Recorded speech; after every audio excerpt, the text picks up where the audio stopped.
And now, Sportsline. Idaho State surprised a lot of people with how close the Bengals played San Diego State last weekend, only losing by 1 score.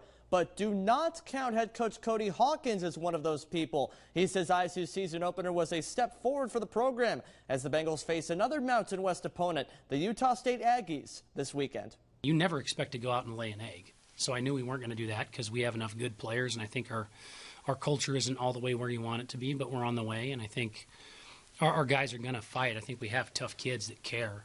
And, you know, you also don't know how good San Diego State is right now. I mean, they beat an Ohio team with a backup quarterback, and then they played us, and they had no tape on us. So you got to understand that that game's probably not indicative of how the season will go for either team. I think I always have high expectations for how our guys are going to compete, prepare, and perform.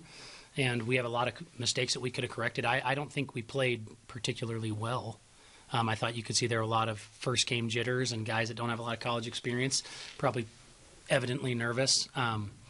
But they played hard, and they played together, and they corrected mistakes, and they overcame adversity, and that made me proud. Every week, we always say the opponent is us. That's who we're trying to play. So I could care less about, you know, even like the score turnover margin as it relates to San Diego State, because it's a totally different opponent. I want to be able to look at the tape and understand, hey, Utah State's a good football team, and they won the Mountain West 2 years ago, and Blake Anderson knows exactly what he's doing, and they got some good players. So they got some guys on their team that could play in the SEC. They just didn't put it together the way they wanted to last year. So, hey, it's going to be a different front that we're going to see on offense and a much different offensive attack. So we're going to be under much different forms of stress than we were last weekend. It'll be a completely different game, so the performance will probably be completely different in many respects.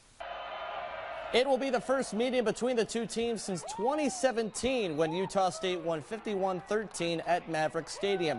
The Aggies have taken 5 straight games in the series, with the Bengals' last win coming in 2000.